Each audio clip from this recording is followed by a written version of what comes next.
7절 8절 읽습니다. 여호와여, 내가 소리내어 부르짖을 때에 들으시고 또한 나를 긍휼히 여기사 응답하소서. 너희는 내 얼굴을 찾으라 하실 때에 내가 마음으로 주께 말하되 여호와여, 내가 주의 얼굴을 찾으리이다 하였나이다. 아멘.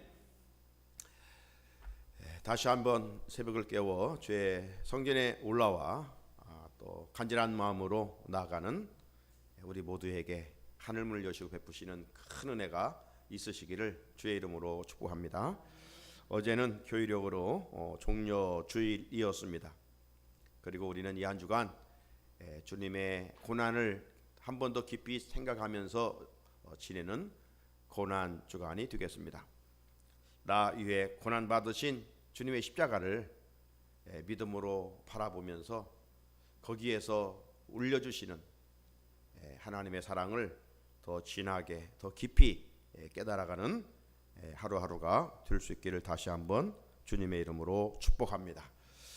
우리가 초등학교 때 배웠던 공식 중에 하나가 뭡니까? 플러스, 더하기, 마이너스, 빼기, 곱하기, 나누기, 이제 가감, 승제라, 이렇게 우리가 이제 이야기를 하지 않습니까? 이런 맥락에서 우리 기독교의 상징인 십자가를 어제 교회 소식 시간에도 말씀드렸습니다만은 십자가를 보면 플러스도 되고 또 길게 펴면 마이너스도 되고 옆으로 가면 곱하기도 되고 또 수직 수평을 나누면 또 나누기도 될 수가 있습니다. 그래서 이번 특별 새벽기도의 주제를 가리켜서 십자가의 거룩한 공식, 따라서 해봅시다. 십자가의 거룩한 공식, 이런 주제를 가지고 은혜를 나누고자 합니다. 오늘 첫 번째 제목은 십자가는 더하기, 십자가는 더하기, 이런 제목입니다. 우리는 이제 사순절의 절정 고난 주간이고 또 그 중에서도 클라이막스 최고의 어떤 절정이라고 하면 성금요일이라고 할 수가 있겠지요. 따라서 우리의 시선을 돌려 2000년 전 이번 주 금요일에는 예수님께서 골고다 즉 해골이라는 곳에 언덕에서 십자가형을 받게 되지 않습니까? 자, 예수님은 왜 십자가를 지셨는가? 물론 여기에 본질적인 답을 우리는 알고 있습니다. 뭐 두말할 것도 없이 내 죄값 때문이었다라고 우리는 고백하게 되지요. 자, 그러지만 우리가 성경을 조명해 보면 예수님을 십자가에 못 박는 일에 가담한 사람들을 살펴볼 수가 있습니다. 누굴까요? 우리는 주일마다 신앙 고백을 하는 가운데 한 사람의 이름을 들추어 이야기하지요. 누굽니까? 총독 빌라도입니다. 총독 빌라도에 의해서 십자가형을 받게 되기 때문입니다. 복음서 한 곳을 보게 되면 예수님을 재판하기 전날 밤 빌라도 아내가 꿈을 꾸지요. 그런데 그 꿈이 좋은 꿈이 아니었습니다. 상당히 그 꿈 때문에 잠을 이루지 못할 만큼 걱정이 앞서는 그런 꿈이었습니다. 그래서 그 꿈 때문에 재판하는 날 그 빌라도 남편에게 가서 저 예수에게 함부로 하지 말아라, 나쁘게 판단하지 말아라, 그런 이야기를 전합니다. 아내의 말을 듣고 빌라도가 재판을 하지 않습니까? 아무래도 아내의 말이 자꾸 마음에 찔림을 주었었겠지요. 긴장 속에 재판을 합니다. 네가 유대인의 왕이냐 뭐 하면서 이제 묻기를 시작하는데 아무리 예수님에게서 그 티끌만한 죄를 찾으려고 했을지라도 찾을 수가 없는 거예요. 그래서 한 번, 두 번, 세 번 이제 신문했지만 죄를 찾을 수가 없어서 그가 뭐라고 이야기합니까? 저 예수를 매를 쳐서 석방을 시켜라. 나는 도저히 죄를 찾을 수가 없다. 그렇게 이제 선언을 합니다. 그런데 빌라도의 말을 듣고 무지한 백성들이 아닙니다, 아닙니다, 제 예수를 십자가에 못 박아야 됩니다. 유초되기 시작합니다. 잘못하면 폭동이 일어날 것 같습니다. 어제 어떤 사람을 십자가형에 처한다고 그랬습니까? 가이사의 명을 거역하는 자들, 가이사의 체제를 엎으려고 하는 자들에게는 정말 무서운 십자가형을 받게 했던 것이죠. 잘못했다가는 이 빌라도가 이런 어려움에 직면하고 자기 위치가 파면당할 것 같아요. 그래서 양심을 속이고 죄 없는 예수를 바라바를 석방하고 예수를 십자가에 못 박으라 선언하지 않습니까? 이런 면에서 분명 빌라도는 2000년이 지났지만 오늘 그리스도인들의 입에 참 불명예스럽게도 내 죄 때문에 죽었는데 빌라도에 의하여 고난받으시고, 이렇게 우리는 고백을 합니다. 분명 빌라도는 예수님을 십자가형에 죽이는 1등 공신임에 틀림이 없습니다. 또 십자가형에 예수를 못 박은 사람은 무지한 백성들이죠. 이번 주 일주일을 전체를 생각해 보면 어제 예수님께서 스가랴의 예언대로 나귀를 타시고 입성할 때 종려나무 가지를 들고 양편에서 백성들이 호산나 호산나 찬송하지 않았어요? 자, 이런 백성들이 그만 5일이 지난 후에 참 그렇게 편지를 줄 수가 있을까? 환호했던, 박수치고 즐거워했던 그 무리들이 5일 만에 빌라도 앞에서 마음이 변해서, 즉 저들이 예수가 정치적인 메시아를 기다렸는데 저 인간 빌라도 앞에서도 빌빌거리는 것을 보면서 우리가 잘못 생각했구나, 우리가 생각하는 메시아가 아니구나, 그러면 우리가 헛수고했네, 저놈이 우리를 속였네, 저놈을 못 박아 죽여야 되네, 신성 모독죄를 졌구만, 저놈 나쁜 놈이네 하면서 예수를 죽이라고 소리를 칩니다. 저 예수를 십자가에 못 박으라고 위쳐대기 시작합니다. 그러면서 뭐라고 이야기합니까? 이 무리들이 십자가에 못 박은 그 죄를 우리들에게만 아니라 만약 죄를 받는다면 우리 자손들에게까지 죄를 받겠습니다, 후손들에게까지 전해달라고 저주를 받을 소리까지 했어요. 그 결과 그 후손들은 역사 현장에서 약 2000년 동안 나라를 잃고 살아야 하지 않았습니까? 그런 의미에서 여러분, 우리가 한 가지 주께서 오늘 우리에게 들려주신 메시지가 있다면 말을 함부로 하면 안 돼요.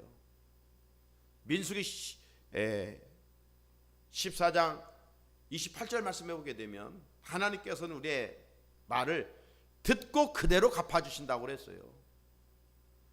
우리가 정말 힘쓰고 애써야 할 것이 뭐냐면 말입니다. 언어 생활 잘해야 돼요. 꿈에서라도 부정적인 말을 하면 안 돼요. 저주의 말을 하면 안 돼요. 축복의 말을 해야 돼요. 축복의 종자씨를 뿌려야 돼요. 죽고 사는 것이 환경에 있는 게 아니에요. 우리는 환경이 나를 죽인다고 생각하지만 절대로 그렇지 않아요. 죽고 사는 것이 우리 혀의 권세에 달려있다라고 성경은 말씀하고 있지 않아요? 그래서 정말 우리가 이 성경이 강조하고 있는 이 언어 생활, 참된 그리스도인은 할 말과 하지 아니할 할 말을 구별할 줄 아는 지혜가 있는 거예요. 말을 잘하면 천냥빚을 갚고 말 한마디 때문에 잘못하여 하루아침에 정말 원수가 되지 않습니까? 또 한 사람이 있다면 가룟 유다죠. 가룟 유다. 여러분, 유다가 누굽니까? 12제자의 한 사람으로 부름을 받은 사람입니다. 남다른 은혜를 입은 사람 아니에요? 특별히 제자 중에서도 신임을 받았어요, 주님으로부터. 그래서 회개의 직책까지 받았습니다. 그런데 유다가 돈을 가까이 하면서 돈을 관리하는 선한 청지기가 되지 못하고 그만 돈을 사랑하는 자가 되고 말았어요. 여러분, 디모데전서 6장에 보게 되면 돈을 사랑하면 일만하게 뿌리가 된다고 그랬습니다. 왜 오늘날 이렇게 우리 사회가 많은 문제가 일어납니까? 요즘 LH 문제, 이런 문제들이 뿌리가 뭐예요? 이 돈 때문에 아니면 돈 때문에. 돈을 사랑함이 일만하게 뿌려. 돈은요, 우리에게 있어야 돼요. 돈은 하나님의 축복의 한 부분이에요. 그러나 돈은 관리해야 되지. 돈에 노예가 된다든가, 돈에 소망을 둔다든가, 돈을 사랑하면 그는 일만하게 뿌리가 거기서부터 시작이 된다는 겁니다. 결국 이 다윗은, 가룟 유다는 돈 때문에 스승 예수님을 은 30에 팔고 말았습니다. 세상에 이보다 더 큰 배반이 있을까요? 주님으로부터 남다른 선택, 사랑, 신임을 받은 제자가 말입니다. 그런 의미에서 오늘도 예수님을 누가 배반하는가? 초신자가 예수님을 십자가에 못 박지 않습니다. 초신자가 예수님을 마음을 아프게 하는 것이 아닙니다. 오늘도 남달리 은혜를 받았다는 사람들이 그 은혜를 헛되이 때문에, 그 받은 은혜를 기억하지 않기 때문에 예수님을 배신을 하고 있는 것입니다. 그렇기 때문에 오늘 우리가 정말 말도 잘해야 되지만 교만해서는 안 됩니다. 늘 겸손한 신앙의 인격을 갖추고 주를 섬길 수 있어야 합니다. 하나님, 내 입술을 주장해 주십시오. 하나님, 내 교만함을 꺾어주시고 겸손한 믿음의 사람이 되게 하옵소서. 사랑하는 여러분, 역사 현장에서 예수님을 십자가형에 가담한 공신들은 참 많이 있습니다. 하지만 엄밀히 또 하나의 진범이 있다면, 진범 누구겠어요? 나 자신이죠.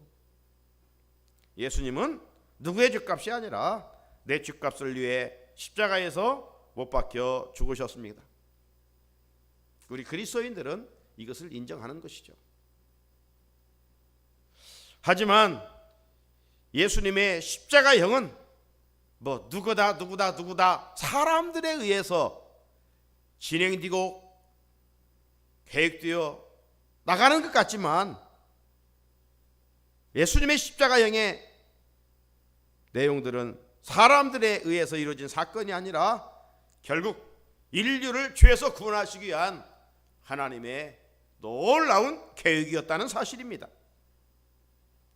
그렇기에 죄인인 우리에게 주님의 십자가는 능력이요, 은혜요, 축복의 통로가 되는 것입니다. 이런 것을 합력하여 선을 이룬다라고 말할 수가 있습니다. 그래서 지금 우리가 믿음으로 바라보는 이 십자가는 사도 바울은 이렇게 고백했습니다. 고린도서 1장 8절에서 십자가의 도는 멸망당하는 자들에게는 미련한 것이요 구원을 얻는 우리에게는 하나님의 능력이라고 말입니다. 주님이 지신 십자가는 2000년 전 죄인들이 달리는 가장 잔인한 형이었지만 하나님은 주님이 지신 십자가에 내 죄를 전가해 주셨고 마침내 우리로 하여금 죄로부터 자유함을 허락해 주셨던 것입니다. 그러므로 이 시간 우리가 내 죄를 위해서 고난당하신 주님을, 그 십자가를 믿음으로 바라보게 될 때 주님이 지신 십자가는 내 삶에 있어서 엄청난 더하기의 축복이 있다라고 하는 사실이죠. 그렇다면 주님의 십자가를 통해서 어떻게 해야 삶의 자리에서 더하기의 복을 날마다 끊임없이 공급받고 누리고 살아갈 수 있을까? 말씀을 늘 준비하면서 전도서의 기자의 말을 떠올려 보면 해 아래 새 것이 있습니까? 해 아래 새 것이 없어요. 문제는 뭐냐? 우리가 말씀을 듣고 순종하지 않는 것이, 행하지 않는 것이 문제지, 우리가 몰라서 은혜를 못 받는 게 아니에요. 우리의 의지가 약해서, 우리의 믿음이 약해서, 알고도 행치 못하기 때문에 하나님의 복을 쟁취하지 못하는 것이지 몰라서가 아니에요. 이번 한 주간도 우리가 모르는 새로운 것을 배우는 것이 아니에요. 듣고 나는 약하오니 성령님 도와주셔서 듣는 자로 그치지 않게 하시고 들은 말씀을 정말 실천할 수 있는 자가 되게 하옵소서.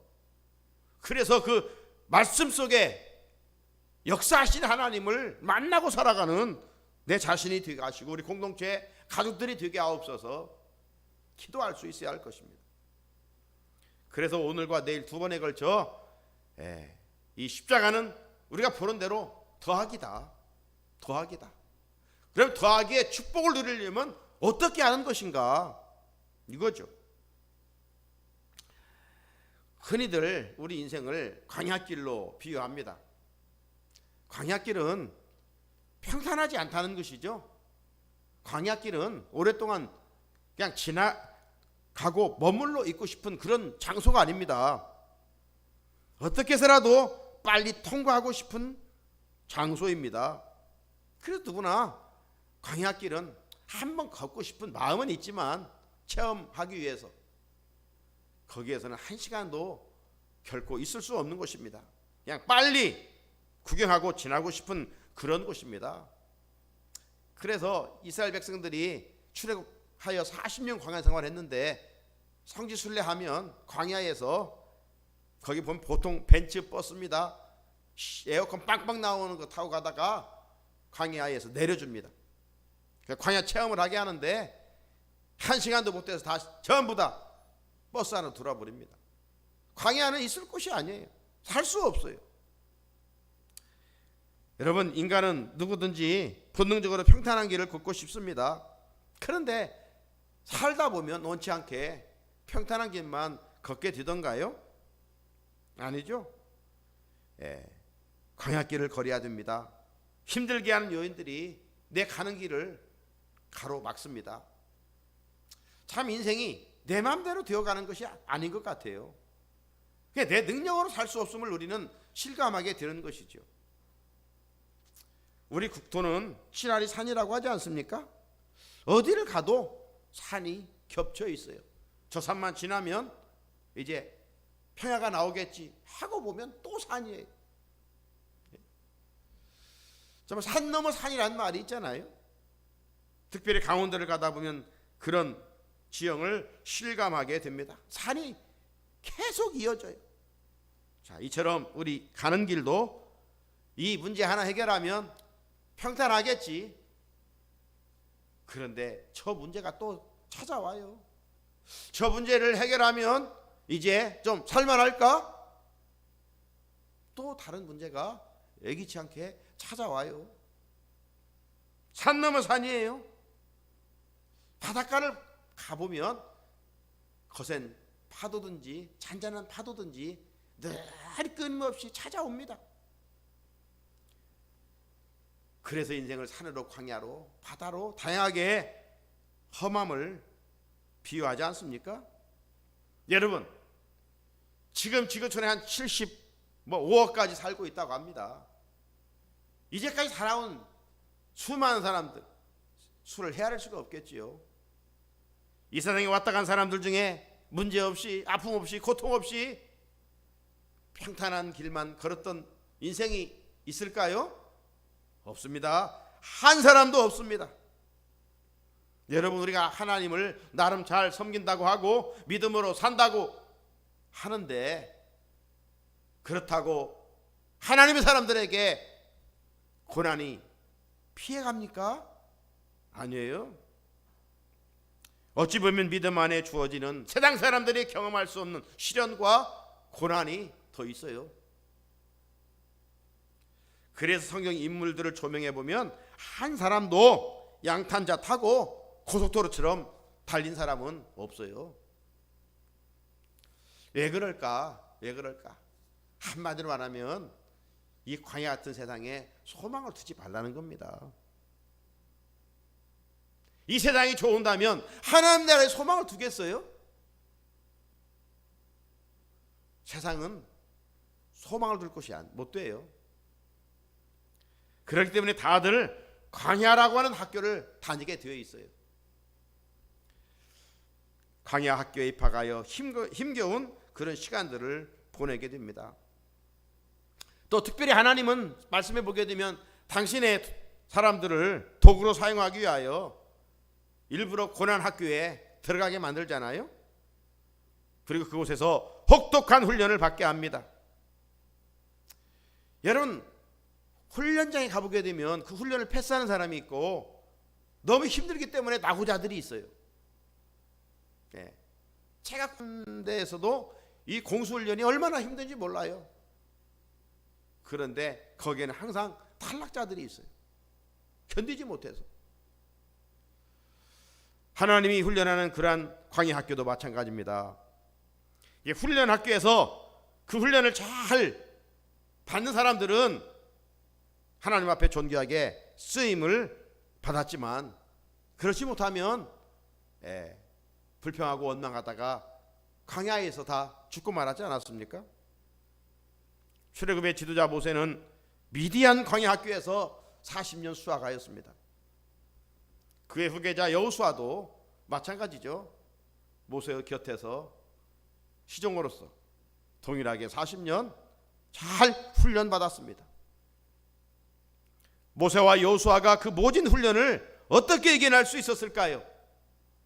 어떤 백성들보다 뛰어난 어떤 탁월한 힘이 있었기 때문일까요? 어떤 자신의 능력이 기량이 탁월했기 때문이 있을까요? 뭐 광야 체질이었기 때문일까요? 그런 이유는 아닙니다. 저들은 고난 받을 때마다 하나님께 부르짖어 기도하였다는 겁니다. 힘들고 지칠 때 하나님 앞에서 있는 그대로 토해냈다는 것입니다. 그때마다 하나님께서 저들의 간구를 들으시고 합당한 은혜를 베풀어 주셨습니다. 시편 기자는 선조들의 광야 생활을 이렇게 말합니다. 시편 107편 6절과 9절에서 이에 그들이 근심 중에 여호와께 부르짖음에 그들의 고통에서 건지시고 또 바른 길로 인도하사 거주할 성읍에 이르게 하셨도다. 여호와의 인자하심과 인생에게 행하신 기적으로 말미암아 그를 찬송할지로다. 그가 사모하는 영혼에게 만족을 주시며 줄인 영혼에게 좋은 것으로 채워 주심이로다 말씀합니다. 이처럼 저들이 고난 중에 하나님께 부르짖을 때 고통에서 건져주시고 필요를 공급해 주셨습니다. 이런 면에서 십자가를 통해 주시는 플러스의 축복이 뭡니까? 무엇을 통해서 더하기의 은혜를 입습니까? 다른 게 아니에요. 그 답은 부르짖음이에요. 부르짖음. 오늘 읽은 본문 7절에도 보십시오. 여호와여 내가 소리내어 부르짖을 때에 들으시고 또한 나를 긍휼히 여기사 응답하셨다라고 말씀합니다. 사사시대를 조명해봐도 하나님께서 백성들에게 은혜를 주셔서 태평세월을 지내게 하십니다. 그런데 참 사람이라는 건 평탄하면 하나님의 은혜를 감사히 알고 더 말씀에 순종하며 살아야 될 텐데 이 타락한 육신은 그렇지 못해요. 그래서 하나님 어찌 보면 우리에게 인생의 가시를 주시고 광야를 주셔서 그 고난 중에 하나님을 향하여 자꾸 찾게 만드는 것 같아요. 평탄하면 문제 없으면 예수 잘 믿어야 되는데 우리 인간이 그렇지 못하다는 거예요. 사사시대 백성들이 그랬어요. 평탄하면 처음에는 하나님 찾다가 점점 하나님부터 멀어져요.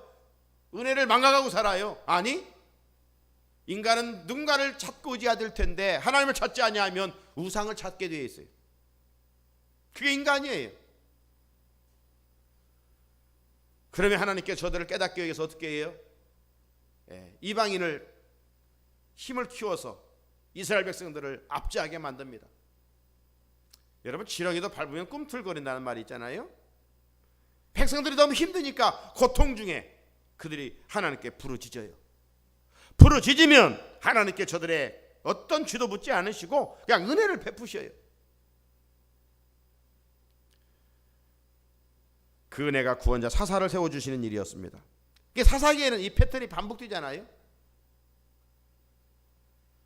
하나님은 백성들이 부르짖을 때마다 구원자를 세워주셨어요.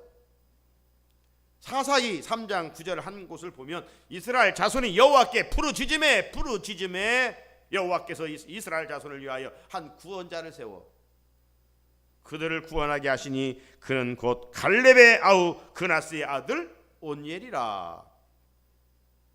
이런 의미에서 부르짖음은 우리 신앙생활에서 기도할 수 있다고 하는 것은 더하기에 축복의 통로라 이 말이에요.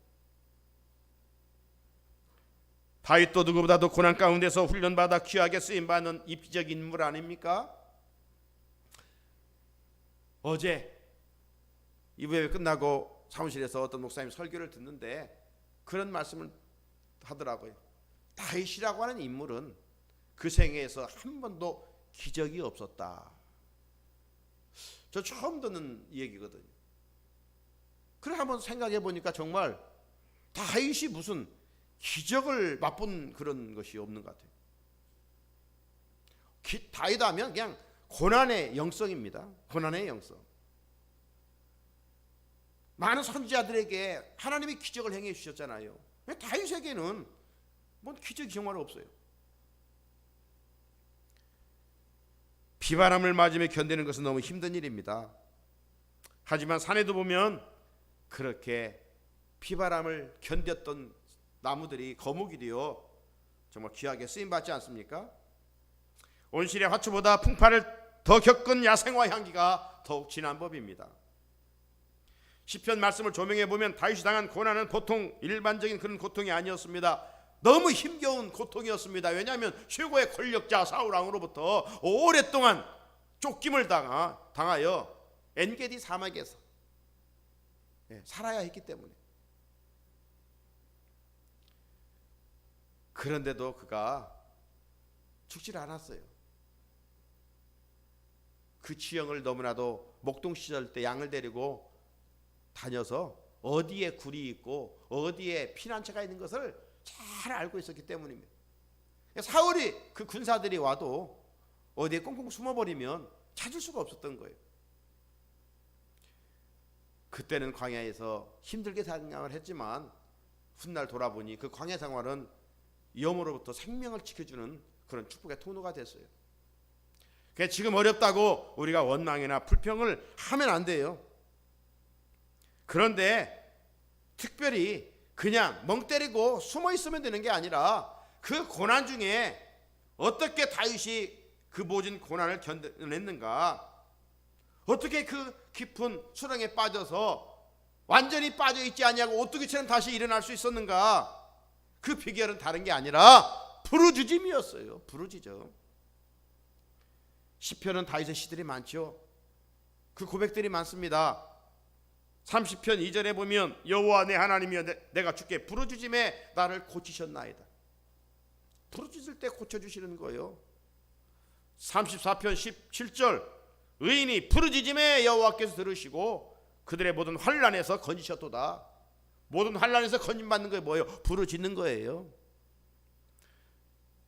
시편 34편 6절 이 곤고한 자가 부르짖음에 여호와께서 들으시고 그 모든 환난에서 구원하셨도다. 시편 81편 7절 네가 고난 중에 부르짖음에 내가 너를 건졌고 우레소리의 은밀한 곳에서 네게 응답하며 무리바 물가에서 너를 시험하였도다. 다윗은 심한 고난의 자리에서 매번 부르짖음을 통해서 은혜를 입었어요. 그런 의미에서 다윗에게 부르짖음은 그 인생에 더하기에 축복이었던 것입니다. 사랑하는 성도 여러분, 물론 우리 하나님은 우리의 중심을 보시는 하나님이십니다. 우리가 부르짖지 않아도 우리의 모든 형편을 아시는 사정을 아십니다. 그래도 고난을 받는 사람들에게 부르짖어 기도하라고 말씀하고 있어요. 예수님께 제자들과 함께 여리고성을 들어가는데 여리고성에 수많은 인파들이 성문 오기까지 나와서 예수님에게 절하며 환호하며 박수치며 맞아들이지 않습니까? 그때 갑자기 문가에 앉아있었던 한 거지가 일어나서 미친듯이 소리쳤습니다. 다윗의 자손 예수여, 나를 불쌍히 여겨 주십시오. 다윗의 자손 예수여, 나를 긍휼히 여겨 주십시오. 사람들은 눈살을 찌푸리며 저런 연약한 주제에 꼴감하고 있네. 너 잠잠해. 지금 예수님이 이 일을 말씀하시며 지나가는데 조용히 안 해? 꾸짖었습니다. 그때 맹인이 그 무리들의 소리에 기가 죽어서 부르짖지 않았다면 그는 일생 고통 속에 살아갔을 거예요. 그런데 성경 말씀에 보게 되면 맹인 거지는 더 크게 부르짖었다고 그랬습니다. 다윗의 자손 예수여, 나를 긍휼히 여겨 주십시오. 맹인 거지의 부르짖음에 예수님의 팔을 멈추게 하였지 않았습니까? 수많은 사람들이 각기 소원을 가지고 예수님을 따라가면서 환영하고 박수쳤지만 그 중에 기적을 체험하고 고침받은 사람은 소리 지르며 부르짖은 맹인 거지밖에 없었다는 것입니다. 사랑하는 성도님들, 오늘을 은혜로 채우고 싶습니까? 사랑하는 성도님들, 오늘을 기적이 일어나는 날로 만들고 싶습니까? 그렇다면 하나님께 부르짖으십시오. 문제 때문에, 환경 때문에 탓하거나 불평하지 말고 그 고난의 현장 속에 그 문제를 가지고 문제를 해결해 주신 하나님께 나아가 부르짖으십시오. 그러면 반드시 하나님께서 응답해 주시고 그거 은밀한 비밀한 일을 우리에게 보여주실 것입니다. 사랑하는 우리 성산의 성도 여러분, 사순절의 절정 고난주간입니다. 믿음으로 주님의 십자가를 바라봅시다. 나 위에 고난당하시고 죽으신 주님의 십자가를 바라봅시다. 그 십자가는 2000년 전에 잔인한 형틀이었지만 예수님이 십자가를 지신 후 그 십자가는 결코 잔인한 형틀이 아닙니다. 믿음으로 바라보는 자에게 더하기에 복이 임하는 것입니다. 믿음으로 바라본다는 것이 무엇입니까? 바로 그분의 이름으로 기도하는 것을 말합니다. 주님은 십자가를 앞두고 제자들에게 큰 선물을 주셨습니다. 이 사순절 기간 주님은 우리에게 큰 선물을 다시 한번 주시는데 그 큰 선물이 뭔가? 무엇이겠어요? 요한복음 14장 14절, 내 이름으로 무엇인지 내게 구하면 내가 행하리라. 할렐루야. 내 이름으로 구하라, 내가 행하리라.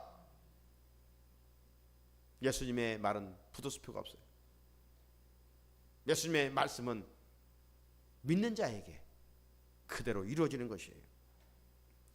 우리도 모세와 여호수아처럼 다윗과 맹인 거지처럼 부르짖어 기도하면 하나님께서 아픔을 치유와 회복으로, 고난을 축복으로, 환난을 평강으로 바꾸어 주실 줄로 믿습니다.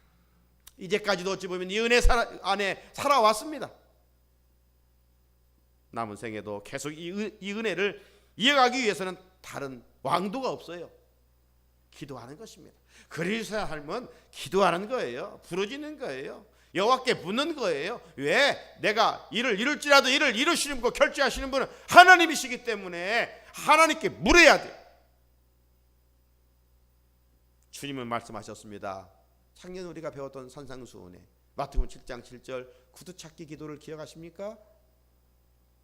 구하라, 그리하면 너에게 주실 것이요, 찾으라, 그리하면 찾아낼 것이요, 문을 두드리라, 그리하면 너에게 열릴 것이니라고 말입니다. 오늘 본문 8절에도 뭐라고 말합니까? 2절 읽었는데 너희는 내 얼굴을 찾으라. 그렇게 하실 때에 내가 마음으로 주께 말하되 여호와여 내가 주의 얼굴을 찾으리이다.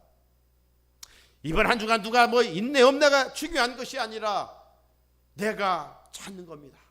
내가 하나님께 구하는 것입니다. 믿음으로 주님의 십자가를 바라보며